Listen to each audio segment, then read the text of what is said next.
तुमने? ये जगह तुम्हारे जैसे लोगों के लिए नहीं है। ए जंगली, कहाँ घुसा चला आ रहा है?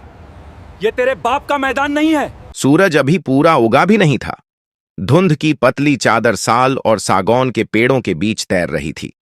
जंगल की मिट्टी से भाप उठ रही थी और पक्षियों की आवाजें धीरे धीरे तेज हो रही थीं। उसी जंगल के किनारे एक छोटा सा आदिवासी गांव था। 10-12 मिट्टी के घर, छत पर खपरेल, दीवारों पर हाथों से बनाए गए सफेद और लाल चित्र। उसी गांव में रहता था 21 साल का लड़का। उसका नाम था कर्ण। कर्ण के पैरों में कभी जूते नहीं रहे। बचपन से नंगे पैर ही जंगल की पगडंडियों पर दौड़ता आया था। उसके तलवे इतने सख्त हो चुके थे कि कांटे भी उसे रोक नहीं पाते थे। उसकी आंखें तेज थीं, ऐसी तेज कि उड़ती हुई चिड़िया के पंखों की दिशा भी पहचान ले। उसके पिता शिकारी थे, लेकिन शौक से नहीं, मजबूरी से। जंगल उनका घर था और पेट भरना उनकी जिम्मेदारी। कर्ण ने धनुष पकड़ना 5 साल की उम्र में सीख लिया था।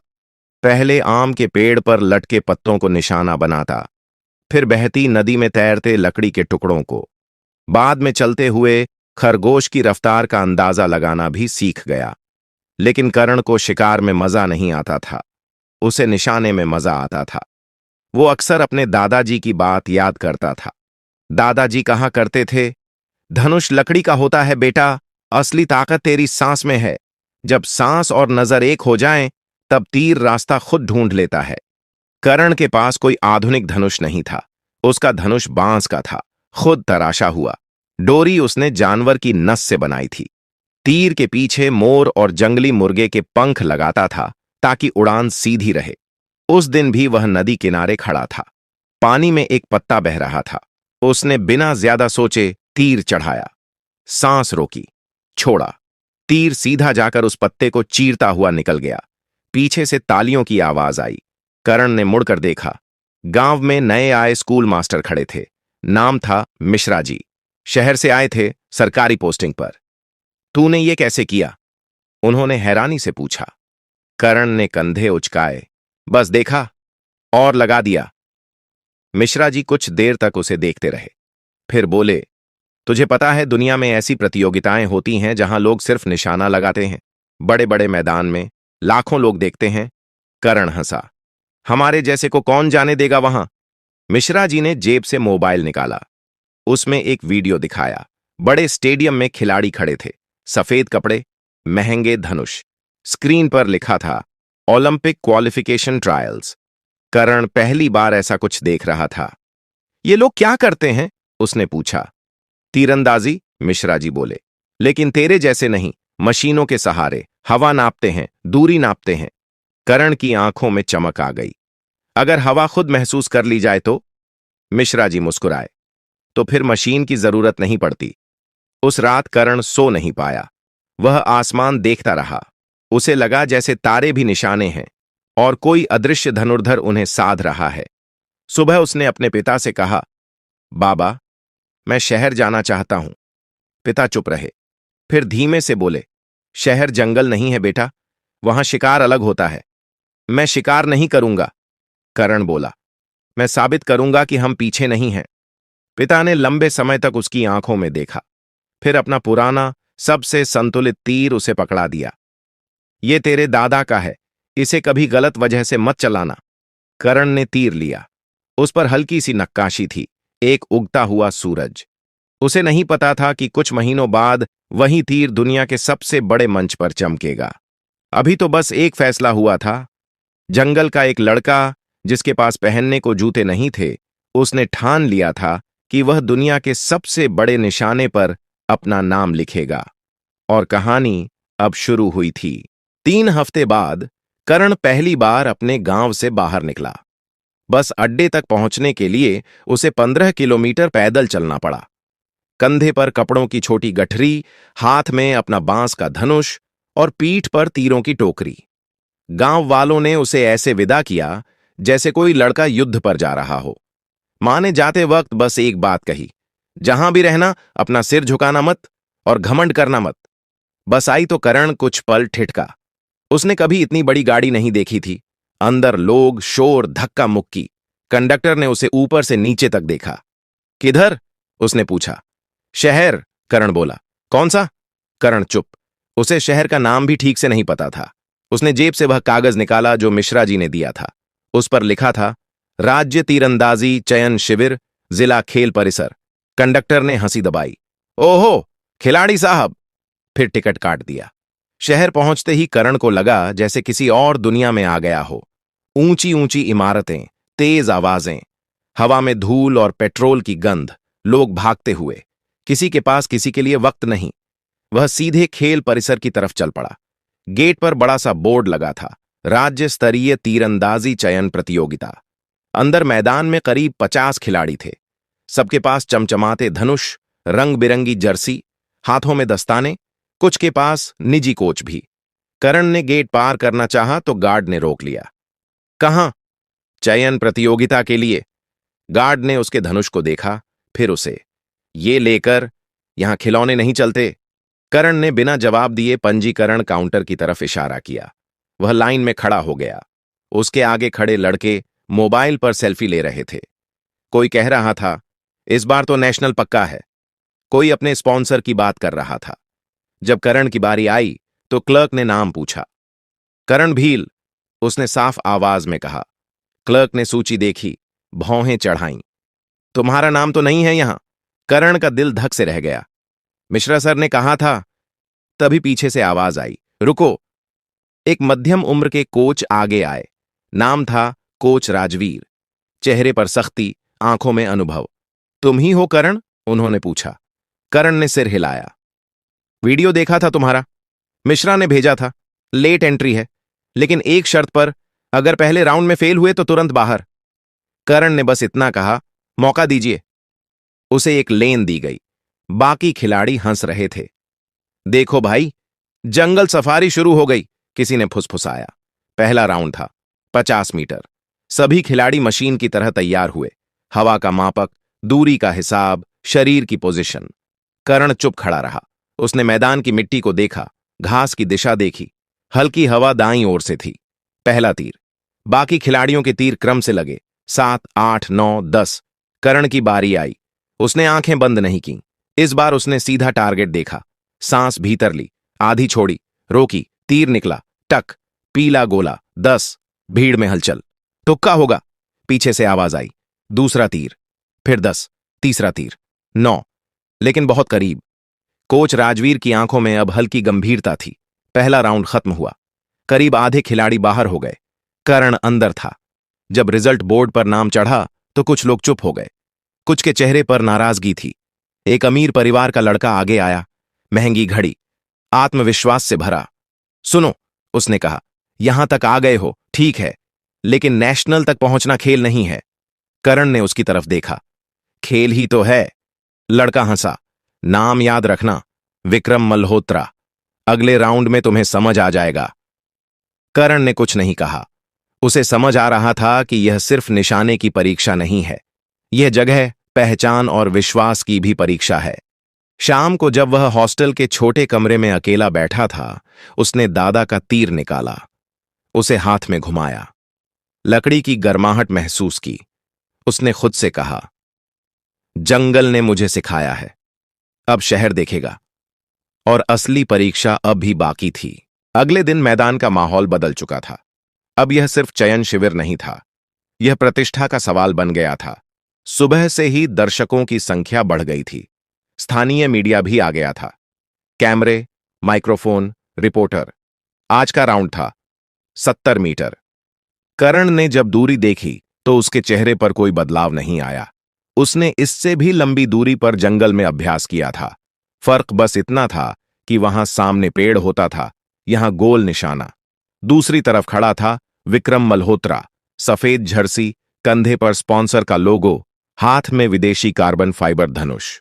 उसके साथ उसका निजी कोच और फिजियो भी थे। विक्रम ने करण की तरफ देखा और मुस्कुराया। आज हवा तेज है, मशीन के बिना मुश्किल होगा। करण ने आसमान की तरफ देखा। बादल हल्के थे, हवा बदल रही थी। उसने बस इतना कहा, हवा दुश्मन नहीं होती। पहली सीरीज शुरू हुई। विक्रम ने प्रोफेशनल अंदाज में तैयारी की। उसने अपने धनुष का स्टेबलाइजर ठीक किया, स्कोप से देखा, सांस नियंत्रित की, तीर छोड़ा, 10 तालियां। करण की बारी। उसने मिट्टी में पैर थोड़ा गाड़े, शरीर ढीला रखा, धनुष उठाया। उसने टारगेट को देखा नहीं, महसूस किया। हवा का झोंका गाल से टकराया। उसने अनुमान लगाया, आधा इंच दाईं ओर। तीर छोड़ा, टक। 10। इस बार तालियां कम थीं, लेकिन फुसफुसाहट ज्यादा। दूसरी सीरीज। विक्रम 9 10 10, करण 10 10 9। स्कोर बराबर। अब माहौल में तनाव था। जो लोग कल हंस रहे थे, आज चुप थे। तीसरी सीरीज में हवा अचानक तेज हुई। मैदान के किनारे लगे झंडे तेज फड़फड़ाने लगे। विक्रम ने कोच की तरफ देखा। कोच ने इशारा किया, रुको। लेकिन टाइमर चल रहा था। उसने जल्दी में तीर छोड़ा। 8। उसके चेहरे पर हल्की झुंझलाहट। करण की बारी आई। कोच राजवीर पास आए और धीरे से बोले, हवा बदल रही है, इंतजार कर। करण ने सिर हिलाया, लेकिन उसने आंखें बंद कर लीं। उसे दादा की बात याद आई, हवा को पढ़ो, उससे लड़ो मत। उसने सांस रोकी नहीं। इस बार उसने हवा के साथ हल्का झुकाव लिया, जैसे खुद को संतुलित कर रहा हो। तीर छोड़ा। कुछ पल के लिए लगा तीर रास्ते से हट रहा है। दर्शकों ने सांस रोक ली। फिर टक। 10। भीड़ से एक साथ आवाज निकली, ओह। अब विक्रम के चेहरे की मुस्कान गायब थी। आखिरी 3 तीर बचे थे। स्कोर लगभग बराबर। विक्रम ने खुद को संभाला। इस बार उसने बहुत ध्यान से निशाना साधा। पहला 10, दूसरा 9, तीसरा 10। अच्छा स्कोर। अब सबकी नजरें करण पर। पहला तीर 9, दूसरा 110। अब आखिरी तीर। अगर यह 10 हुआ तो वह राउंड जीत जाएगा। मैदान में सन्नाटा। करण ने तीर चढ़ाया, लेकिन तभी उसकी उंगलियों में हल्की कंपकंपी हुई। शायद थकान, शायद दबाव। विक्रम ने हल्की आवाज में कहा, अब असली खेल समझ आएगा। करण ने आंखें खोलीं, सीधे टारगेट को देखा, फिर नजर हटाकर आसमान देखा। उसने खुद से कहा, डर तो शिकार को लगता है, मैं शिकारी हूं। उसने सांस भीतर ली, धीरे छोड़ी, दिल की धड़कन सुनी, धनुष खींचा, तीर निकला, एक सीधी रेखा, टक, बिल्कुल बीच में। 10। इस बार तालियां गूंज उठीं। कुछ लोग खड़े हो गए। स्कोरबोर्ड पर नाम चमका, करण भील, टॉप क्वालिफायर। विक्रम ने पहली बार गंभीरता से उसकी तरफ देखा। अब उसमें मजाक नहीं था। कोच राजवीर उसके पास आए, बोले, तुम सिर्फ चयन के लिए नहीं आए हो, तुम कहानी बदलने आए हो। करण चुप रहा, लेकिन उसके भीतर एक आग जल चुकी थी। उसे पता था, यह तो सिर्फ राज्य स्तर है, आगे राष्ट्रीय चयन है, और उसके आगे ओलंपिक। लेकिन वहां तक पहुंचने के लिए उसे सिर्फ निशाना नहीं, व्यवस्था को भी हराना होगा। और असली संघर्ष अब शुरू होने वाला था। राज्य चयन खत्म हुआ। मीडिया ने अगले दिन अखबार में छोटी सी हेडलाइन छापी, जंगल से आया युवक बना टॉप क्वालिफायर। लेकिन जहां अखबार में जगह मिली, वहीं फाइलों में जगह कम पड़ गई। 3 दिन बाद राष्ट्रीय चयन की आधिकारिक सूची जारी हुई। कोच राजवीर ने सुबह सुबह करण को बुलाया, आओ देखो नाम आया होगा। दोनों ने नोटिस बोर्ड देखा। सूची लंबी थी, नाम एक एक करके पढ़े गए। विक्रम मल्होत्रा चयनित, राहुल सिंह चयनित, आदित्य मेहरा चयनित, करण नहीं। करण की आंखें कुछ सेकंड तक वहीं अटकी रहीं। फिर उसने दोबारा पढ़ा, फिर तीसरी बार। नाम सच में नहीं था। सर, उसकी आवाज धीमी थी। राजवीर का चेहरा सख्त हो गया। यह संभव नहीं है, तुम टॉप क्वालिफायर थे। उन्होंने तुरंत फेडरेशन ऑफिस का रुख किया। अंदर ऐसी कमरा, बड़ी कुर्सियां, दीवार पर नेताओं और खिलाड़ियों की फोटो। एक अधिकारी ने फाइल पलटते हुए कहा, देखिए, तकनीकी कारणों से कुछ बदलाव हुए हैं। चयन सिर्फ स्कोर पर नहीं होता, अनुभव, रैंकिंग, बैकग्राउंड सब देखा जाता है। बैकग्राउंड? राजवीर की आवाज खड़ी हो गई। खेल में बैकग्राउंड कब से देखने लगे? अधिकारी ने कंधे उचकाए। नियम यही है। करण चुप खड़ा था। उसने कमरे के शीशे में खुद को देखा। सादा कुर्ता, हाथ में बांस का धनुष। उसे पहली बार समझ आया, असली निशाना टारगेट पर नहीं, पहचान पर है। बाहर निकलते ही राजवीर बोले, हार मानने का सवाल ही नहीं, अपील करेंगे। करण ने धीरे से पूछा, अगर फिर भी न हुआ तो? राजवीर रुके, तो तू और बेहतर खेलेगा, इतना बेहतर कि कोई नाम काट ना सके। उस रात करण अकेला मैदान में गया। अंधेरा था, स्टेडियम की लाइटें बंद, बस एक छोटा सा बल्ब जल रहा था। उसने 70 मीटर दूर टारगेट लगाया, बिना दर्शक, बिना तालियां, बिना कैमरे। उसने लगातार 20 तीर चलाए, 17 बार 10, 3 बार 9। उसकी उंगलियां छिल गईं, हथेली पर खून की हल्की लकीर उभरी, लेकिन उसने रोका नहीं। उसे याद आया गांव, पिता की झुकी पीठ, मां की सूखी हथेलियां, दादा की बात, जब रास्ता बंद मिले तो नया रास्ता बनाओ। अगले दिन सोशल मीडिया पर एक वीडियो वायरल हुआ। किसी ने राज्य चयन का क्लिप डाल दिया था, करण का आखिरी 10। लोग लिखने लगे, नाम क्यों नहीं है, नाइंसाफी, टैलेंट को मौका दो। दबाव बढ़ा। 3 दिन बाद फेडरेशन ने संशोधित सूची जारी की। सबसे नीचे एक नया नाम जुड़ा था, Karan Bhil, wild card entry. Rajveer ने कागज हाथ में पकड़ा और करण की तरफ देखा। तू अब राष्ट्रीय कैंप जाएगा। करण ने बस इतना कहा, मैं खेलने जाऊंगा, लड़ने नहीं। राजवीर मुस्कुराए, कभी कभी खेलना ही लड़ना होता है। राष्ट्रीय कैंप राजधानी में था। वहां देश के सर्वश्रेष्ठ खिलाड़ी जुटने वाले थे। वहां से सिर्फ 3 का चयन होगा, ओलंपिक के लिए। 3। करण जानता था, अब हर तीर सिर्फ स्कोर नहीं होगा, वह जवाब होगा। और इस बार अगर नाम सूची से गायब हुआ तो आवाज और बड़ी होगी। जंगल का लड़का अब व्यवस्था की दीवारों के सामने खड़ा था और वह झुकने नहीं आया था। अंतिम चयन दिवस। स्टेडियम खचाखच भरा था। मीडिया, अधिकारी, पुराने खिलाड़ी, खेल प्रेमी सब मौजूद थे। आज फैसला होना था कि ओलंपिक के लिए देश का प्रतिनिधित्व कौन करेगा। स्कोरबोर्ड पर नाम चमक रहे थे, विक्रम मल्होत्रा, करण भील और तीसरा खिलाड़ी आदित्य मेहरा। तीनों के बीच बेहद कम अंतर था। अंतिम राउंड 70 मीटर का था, 6 तीर, हर तीर भविष्य तय करने वाला। पहली सीरीज शुरू हुई। आदित्य 9-9, विक्रम 10-9, करण 10-10। भीड़ में हल्की गूंज। दूसरी सीरीज में हवा बदल गई। स्टेडियम के एक कोने से तेज क्रॉसविंड आने लगी। इलेक्ट्रॉनिक सेंसर आंकड़े दे रहे थे, लेकिन हवा स्थिर नहीं थी। आदित्य का एक तीर 8 में गया। विक्रम ने खुद को संभाला। 10। अब करण की बारी। उसने हवा को चेहरे पर महसूस किया। यह जंगल जैसी नहीं थी। यहां हवा दीवारों से टकराकर घूमती थी। वह कुछ सेकंड स्थिर खड़ा रहा। कोच वर्मा दूर से देख रहे थे। उन्होंने कोई इशारा नहीं किया। करण ने खुद निर्णय लिया। उसने लक्ष्य से थोड़ा हटकर निशाना साधा। तीर निकला। क्षण भर को लगा चूक गया। फिर टक। 10। अब आखिरी 2 तीर। स्कोर बेहद करीब। विक्रम ने एक 10 और एक 9 लगाया। उसका कुल स्कोर मजबूत था, लेकिन अजेय नहीं। अब करण के हाथ में आखिरी तीर था। अगर वह 9 से कम लगाता तो शायद टीम से बाहर। अगर 10 तो सीधा चयन। स्टेडियम में सन्नाटा था। करण ने दादा का वही पुराना तीर निकाला, उगते सूरज वाली नक्काशी वाला। उसने उसे उंगलियों में घुमाया, जैसे किसी पुराने दोस्त से बात कर रहा हो। उसे अपना गांव याद आया। मां की आवाज, पिता की खामोशी, मिश्रा जी का मोबाइल वाला वीडियो। वह दिन जब उसका नाम सूची से गायब था, उसने खुद से कहा, यह सिर्फ मेरा नहीं है। उसने धनुष खींचा। इस बार उसने आंखें बंद नहीं की, सीधा लक्ष्य देखा। सांस भीतर ली, आधी छोड़ी। दिल की धड़कन स्थिर। तीर छोड़ा। समय जैसे धीमा पड़ गया। तीर हवा को चीरता हुआ गया, बिल्कुल सीधी रेखा। टक। पीला गोला। 10। कुछ सेकंड तक कोई आवाज नहीं आई। फिर पूरा स्टेडियम खड़ा हो गया। स्कोरबोर्ड अपडेट हुआ। करण भील प्रथम स्थान, विक्रम दूसरे स्थान पर, आदित्य तीसरे। तीनों ओलंपिक टीम में चयनित। लेकिन कहानी यहीं खत्म नहीं हुई। ओलंपिक कुछ महीनों बाद विदेशी धरती पर विशाल स्टेडियम में भारत का झंडा उसके सीने पर था। इस बार सामने दुनिया के सर्वश्रेष्ठ तीरंदाज थे। मशीनें और भी उन्नत, माहौल और भी भारी। फाइनल में उसका मुकाबला एक विश्व चैंपियन से था। आखिरी तीर, बराबरी का स्कोर। वहां भी हवा चल रही थी, लेकिन करण अब हवा से डरता नहीं था। उसने वही किया जो हमेशा करता था, महसूस किया। तीर छोड़ा। 10। विश्व चैंपियन का तीर 9 में गया। भारत के लिए स्वर्ण पदक।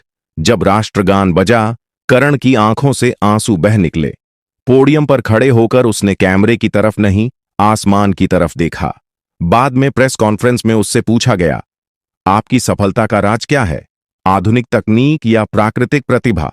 करण ने मुस्कुराकर कहा, राज न तकनीक है न किस्मत, राज है भूख। जब आपके पास खोने को कुछ नहीं होता तो निशाना कभी नहीं चूकता। उसने अपना मेडल गांव को समर्पित किया। कुछ महीनों बाद उसके गांव में पहली बार पक्की सड़क बनी।